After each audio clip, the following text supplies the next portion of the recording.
Good morning mga ka-backyard! Time check is 5:55 AM. For today's video, mag-harvest ulit tayo ng mga gulay natin. Napansin ko kasi dito sa mga talong natin and sitaw, meron na tayong pwedeng anihin. Tapos, kakailanganin din natin ng 3 tali lang ng kangkong. Tara, start na natin. Ito ngayon yung mga talong natin, mahahaba yung bunga. So actually, ito pa rin yung mga lumang puno ng talong. So nakapagbigay pa siya ng bunga na magaganda. And then yung mga pinalit namin, so hindi pa sila lumalaki. Kaya, ayan.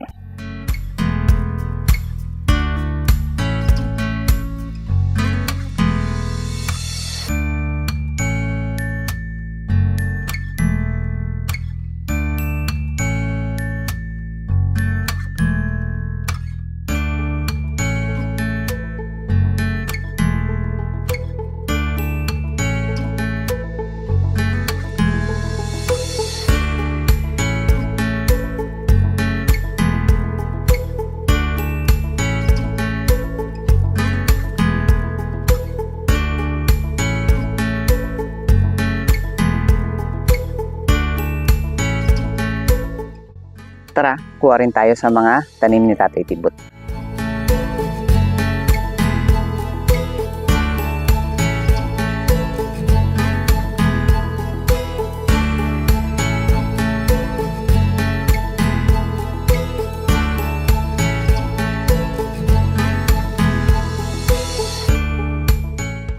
So eto guys, yung na-harvest natin ngayon, madami-dami. I think mga 5 kilos to.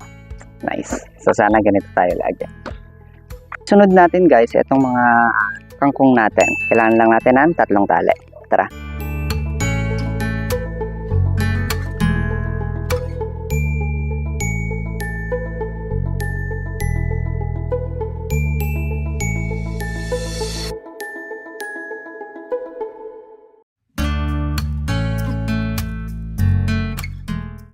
So guys, 3 tali. Ayan, magaganda rin yung kangkong natin. Malulusog. Ito guys yung tinanim natin dati. So gumagapang na siya. Hindi yung iba namumulaklak pa lang pero wala tong mga bunga. Mag-harvest muna tayo dito sa may dati pa rin nating plants. Start tayo. Maraming mahahaba.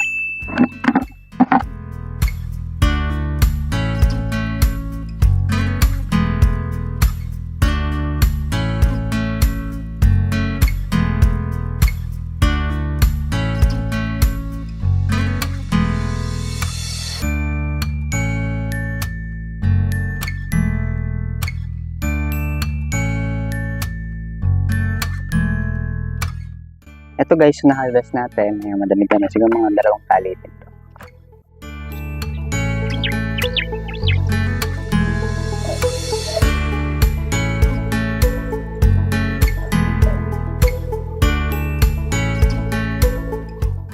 So I hope mga ka-backyard, nag-enjoy kayo dun sa harvest natin, ng mga gulay. So ikakat ko na yung video dito, magsasort na lang naman ako ng gulay. Yun guys, sana kayo try nyo rin magtanim sa mga likod-likod bahay nyo para meron din kayong mga naaaning gulay kahit pa konti-konti. So maganda kasi yung ganito, lalo na pag yung mga gulay natin is mahal, at least hindi tayo masyadong mamomblema. Thank you for watching. Until next time mga ka-backyard. Thank you!